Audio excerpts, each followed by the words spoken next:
Nós vamos conversar sobre a guerra, sobre as perspectivas de paz, de cessar-fogo, sobre a retomada da conversa via diplomática com o professor de Relações Internacionais da USP, Felipe Loureiro. Professor, muito bom dia e obrigado pela entrevista aqui para a CNN. Bom dia, Colombo. É um prazer estar com vocês. Professor, eu queria começar então sobre o iminente início dessa reunião virtual entre russos e ucranianos.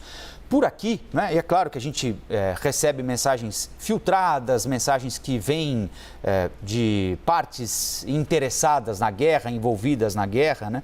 Mas nesse final de semana, tanto russos quanto ucranianos demonstraram, digamos assim, um otimismo reticente em relação às negociações, dizendo que pode ocorrer algum avanço nos próximos dias, se não hoje. O senhor acha que essa sensação é justa? É uma tentativa de impor alguma pressão para o outro lado, dizendo, olha, eu queria um acerto, mas cheguei à mesa de negociações e o meu adversário estava muito reticente. Há alguma razão para algum otimismo moderado nesse momento, professor? Olha, Colombo, eu acho que existem algumas razões para um otimismo moderado, mas elas realmente são pequenas, porque as evidências elas são bastante contraditórias. Você teve, por exemplo, na última semana, principalmente, declarações que mostraram uma desescalada por parte da Rússia feita por autoridades do governo russo. Só que muitas dessas declarações, elas não foram amparadas, por exemplo, por falas, né, inclusive conversas de alto nível que aconteceram entre o presidente Putin e o presidente Macron da França, por exemplo, não foram amparadas por uma retórica semelhante por parte do presidente Putin. O presidente Putin fez um breve comentário junto com o presidente da Bielorrússia, Lukashenko, né, dizendo que havia um certo desenvolvimento positivo nas negociações, mas me parece que a Rússia ainda tem demandas muito maximalistas com relação ao fim da guerra, que apontam mais para um processo de capitulação, rendição da Ucrânia, do que propriamente uma negociação. Mas, de fato, né, houve, na parte de alguns membros do governo russo, tanto o ministro das Relações Exteriores, Ministério da Defesa, porta-voz do Kremlin, uma certa desescalada com aquelas demandas mais maximalistas, e isso, evidentemente, dá algum tipo de otimismo, mesmo que muito moderado. Professor, bom dia. Luciana falando aqui. Queria saber do senhor o que pode dar certo e o que pode dar errado. Eu sei que são muitas as respostas para essas duas perguntas, mas queria ouvir um pouquinho o senhor. A gente está acompanhando agora a Rússia sofrendo esse estrangulamento econômico por parte do Ocidente. E isso pode dar certo para o fim dessa guerra, desse conflito agora. Pode dar certo, mas depende do tempo, porque a gente também acompanha a própria Rússia chegando à fronteira da Polônia, por exemplo, e o presidente da Ucrânia, Vladimir Zelensky, dizendo que não esperem, porque pode ter algum míssil, pode cair em algum país da OTAN. Isso pode dar muito errado, não é, professor? Exatamente, Luciano. Acho que você trouxe aqui, quando eu falava de evidências contraditórias na minha resposta anterior ao Colombo, um ponto essencial, né? Ou seja, enquanto você tem uma desescalada na retórica de algumas autoridades russas, você tem, por um outro lado, algo que a gente não via no início do conflito, que é a Rússia atacando de maneira mais ampla a região próxima às fronteiras, né, da Polônia, né, fronteira com a Romênia, que são países da OTAN, como aconteceu, por exemplo, ontem, um ataque a uma base militar e a um hub logístico perto da cidade de Lviv, só 25 quilômetros da fronteira com a Polônia.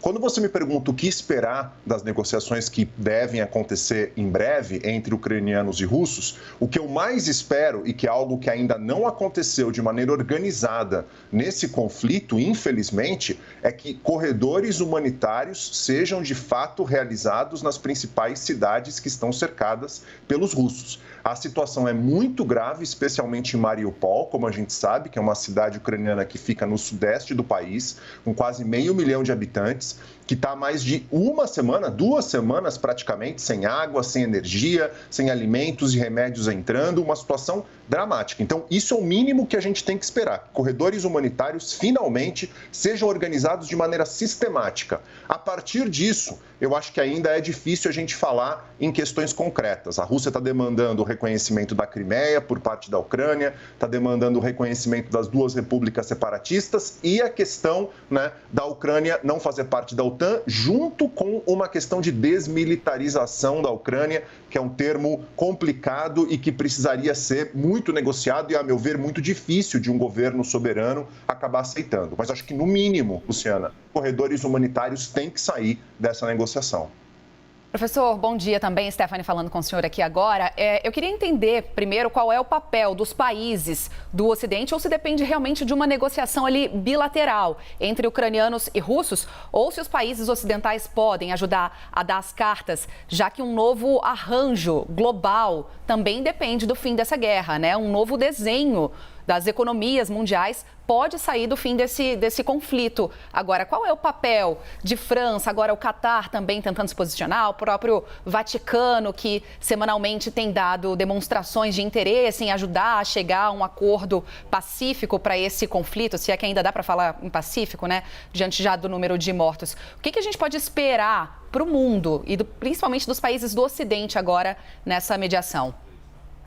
Olha, Stephanie, acho que o que o Ocidente pode fazer, infelizmente, é limitado. O que não quer dizer que é algo, digamos, nulo, mas é limitado. Porque a OTAN já deixou claro, e os Estados Unidos já deixaram claro, que não vão intervir diretamente no conflito. Então, qualquer tipo de ajuda direta em termos de soldados, de blindados, de artilharia do Ocidente ajudando a Ucrânia diretamente está colocada de fora. A ajuda ela vem basicamente de forma indireta, ou seja, suprimentos, né, armamentos, munições que estão acontecendo. Além disso, a questão das sanções, que são importantes, mas elas não conseguem entregar um resultado no curto prazo, né? É possível que a questão das sanções elas deem algum tipo de resultado, principalmente no que se refere à dívida externa russa.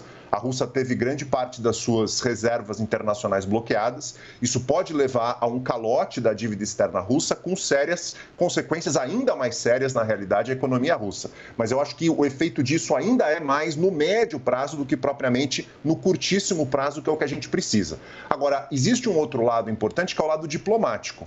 E vem acontecendo várias tentativas por parte de lideranças ocidentais e mesmo não ocidentais, no sentido de conversar com o presidente Putin para tentar chegar a uma negociação. Então, tem um canal aberto com a França, principalmente com o presidente Macron, tem um canal aberto com a Alemanha, com o primeiro-ministro Olaf Scholz, tem um canal aberto com Israel, né? O primeiro-ministro israelense também está conversando com Putin, o presidente turco também está tentando. Então, há vários canais tentando, de uma certa maneira, chegar mais próximo ao Putin e convencê-lo a negociar e a diminuir essas demandas maximalistas. Mas, infelizmente, os resultados ainda deixam muito a desejar até então. Então, professor, eu queria só fazer uma última pergunta rápida antes da gente encerrar a entrevista. O senhor tocou na tentativa de convencimento de Vladimir Putin, né? Ele entrou pedindo tudo, atacou a Ucrânia quando muita gente imaginava que isso não pudesse acontecer, que ele não fosse levar adiante essa possibilidade.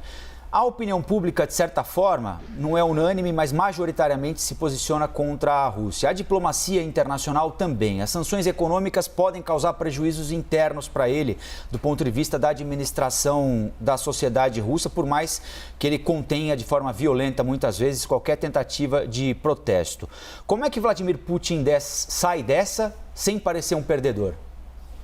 Esse é um ponto essencial, né? Ou seja, Vladimir Putin é tão identificado com o Estado russo que ele não vai admitir sair dessa situação enquanto um perdedor. E a saída para a negociação é exatamente construir algo que garanta à Rússia um mínimo senso de vitória, um mínimo senso. Como é que isso vai ser construído? Não vai ser fácil. Você vai passar por uma renegociação da arquitetura da segurança europeia, se vai passar, de fato, pelo reconhecimento de territórios que foram tomados da Ucrânia pertencendo agora à Rússia. Não vai ser simples, mas ele é crucial. O Vladimir Putin, a meu ver, jogou muito alto e os custos para ele recuar desse conflito vão ter que ser proibitivos. A Rússia vai ter que sair minimamente com um senso de vitória, mesmo que relativo, para que a gente consiga acabar com esse conflito quanto antes, infelizmente. Nós conversamos com o professor Felipe Loureiro, professor de Relações Internacionais da USP. Professor, bom dia, bom trabalho ao senhor e obrigado por nos ajudar a entender esse momento complexo da história. Obrigado. Imagina, um abraço. Obrigada, professor.